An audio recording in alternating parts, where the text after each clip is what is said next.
इसलिए हंस रहा हूँ और मुस्कुरा रहा हूँ कि इन सारों का तो कि इनकी यह मंशा है वो तो ये है कि हम सारों को, महबूब शाह साहब को, साहबजादा सिकतुल्लाह खान साहब को, मुझे, हम सारों को, जितने भी हमारे सूबाई असम्बली के मेम्बरान हैं, कौमी असम्बली के हैं, सेनेट के हैं, इनका बस चले तो ये हमें बहरिया अरब में डुबा दें और ख़त्म कर दें। पर ये एक चीज़ मेरा ख्याल है ये रियलाइज़ नहीं करते हैं। क्या हमें ख़त्म करने से वज़ीर-ए-आज़म इमरान खान साहब की मोहब्बत कोई कम हो जाएगी? या लोग कोई पीछे हटेंगे? लोग मज़ीद आगे आएंगे। ये अपने लिए जो है काम देख रहे हैं। यहाँ तो आपने काफ़ी सारे इलेक्शन कमीशन में और जैसे स्पीकर को आपने कुछ लिखा है 2018 और 22 के अपने प्रूफ दिए हैं। कहा जा रहा है इसमें तो चले अगर आपकी सीट बच गई तो 9 मई में कोई जो केसेस है उसमें सजा हो जाएगी। हटे ना सुधा, क्या हम लोग कोई पीछे हटने वाले हैं? हम लोग कोई मतलब अपने रास्ते से सिरात मुस्तकीम से हम लोग हटेंगे? हम लोग मैं क्यों सिरात मुस्तकीम कहता हूँ, मैं क्यों कहता हूँ सही रास्ता? क्योंकि हम लोग आइन और कानून की बालादस्ती के बारे में बात कर रहे हैं। हम लोग, मैं महबूब शाह साहब या उमर अयूब या साहबजादा सिकतुल्लाह साहब, हम लोग अपने ज़ाती, हमारा इसमें क्या है? कोई ये आसान काम होता है कि हुकूमत वक्त का सामने और फाशिस्ट हुकूमत का सामने मुकाबला करना? ये कोई आसान काम है? ये कांटों की सेज है, ये कोई ताकत नहीं है। इसको मुकाबला करना पड़ता है। हमने सारा कुछ अपना दांव में लगाया हुआ है। किस लिए?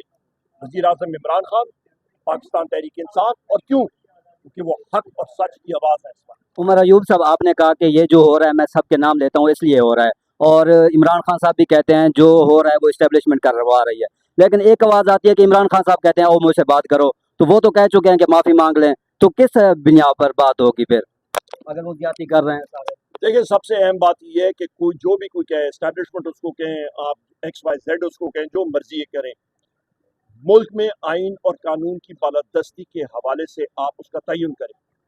आपका जो आर्टिकल 7 है वो बड़ा क्लियर है कि रियासत है क्या? रियासत हम लोग हैं जो कौमी असम्बली के मेम्बरान हैं, सूबाई असम्बली के मेम्बरान हैं, जो फेडरल गवर्नमेंट है, जो सूबाई हुकूमतें और वो इदारे जो टैक्स नाफिज कर सकती हैं। बाकी जो हैं वो रियासत के औजार हैं। जिस तरह एक छुरी होती है, आपका कांटा होता है, आपकी और चीज़ें होती हैं, वो सारे के सारे औजार हैं। तो लिहाजा एक चीज़, इसी चीज़ के तयन के लिए, आइन और कानून की बालादस्ती के लिए हम लोग काम करें और उस पर जो कुर्बानी देनी पड़ी हम लोग देंगे। बात भी करेंगे अगर वो आते हैं आप लोगों के साथ? किन से? इस्टेब्लिशमेंट से। इमरान खान साहब कहते हैं वो मेरे साथ बात करें। या कोई बात करना चाहता है वज़ीर आज़म इमरान खान साहब से, उनको चाबी उन्हीं के पास है, वो जाके बात करें वज़ीर आज़म इमरान खान साहब से। किसने रोका है उन्हें? अच्छा, उमर अयूब साहब, इस वक्त इमरान खान ने एक फैसला किया है, उन्होंने अपने आप को फेडरल इन चीफ बनाया पार्टी का, और पहले हमने ये देखा कि उन्होंने जो एहतजाज की जिम्मेदारी वो जुनैद अकबर को दी, फिर अली अमीन गंडापुर जाते हैं तो उनको जिम्मेदारी देते हैं, कल उन्होंने अपने आप को ये जिम्मेदारी दे दी है। तो ये पार्टी में ये जो कन्फ्यूजन है, जो कारकुनाने से मायूस नहीं हो रहा? बिल्कुल मायूस नहीं होता। एक लीडर का काम होता है कि वो देखता है कि किस पे कितनी जिम्मेदारी किस वक्त डालनी होती है। आपका डायनेमिक सिचुएशन होती है, जिस तरह के आपका, मैं बैसियत एक एविएटर, एक पायलट मैं बात करता हूँ, जिस वक्त जहाज उड़ रहे होते हैं तो जो पीछे कमांडर होता है वो देख रहा होता है कि कौन सा जहाज कौन सी पोजीशन में है। इसी तरह क्रिकेट के मैदान में एक कप्तान देख रहा होता है कि मेरा कौन सा प्लेयर किस जगह पे कहाँ पे क्या खेल रहा है, और इमीडिएटली उसके मुताबिक वो अपनी पोजीशन चेंज करता है या उसको बेहतर करता है या चेंज करता है। तो इमरान खान से अगर मुलाकातें बंद हो जाती हैं फिर एहतजाज कौन लीड करेगा, आप और सलमान अकरम राजा साहब? मुझे अभी तक इंस्ट्रक्शंस मैंने नहीं देखी है। मेरी बैरिस्टर गौहर साहब से बात होनी है और मेरी साहबजादा अपना बैरिस्टर सलमान अकरम राजा साहब से भी बात होनी है। उसके बाद मैं इस पे बात कर सकूंगा। पर जहाँ तक एहतजाज की बात है, वज़ीर आज़म इमरान खान साहब को उन्होंने पहले भी इनकम्युनिकाडो यानी कि कम्युनिकेशन से काटा हुआ था। एहतजाज तो हमारे जारी थे। सर, ये आपने इलेक्शन कमीशन की मुद्दत पूरी हो चुकी है, लेकिन इसको आप लोगों ने अगर घर भेजना है तो पीपल पार्टी भी कह रही है कि इसकी मुद्दत पूरी हो चुकी है, ये घर चले जाएं। तो इसके लिए जो लीगल प्रोसेस है, हुकूमत और अपोजिशन के साथ ये साथ बैठती है तो ये प्रोसेस मुकम्मल होता है। तो आप वज़ीर आज़म इमरान खान शहबाज शरीफ के साथ बैठेंगे, और दूसरा ये है कि पीपल पार्टी के साथ भी बात करेंगे क्योंकि वो भी तहफ़्फ़ुज़ात का वो इजहार कर रहे हैं। देखिए, यहाँ पे ऑपोजिशन जो है वो हमारे मेंबरान, आज या कल मेरा लेटर चला जाएगा स्पीकर नेशनल असेंबली को।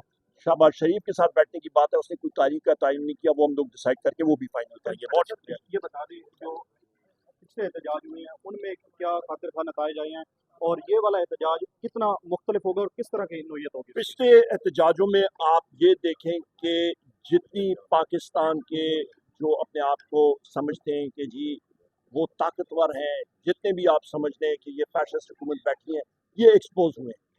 इनको अवाम की ताकत ने टोटल एक्सपोज कर दिया कि आपके दारुल खिलाफे में आप स्नाइपर फायर मारें और लोगों को शहीद करें, तो इससे बड़ा जुल्म और क्या हो सकता है। बहुत शुक्रिया। Thank you, thank you.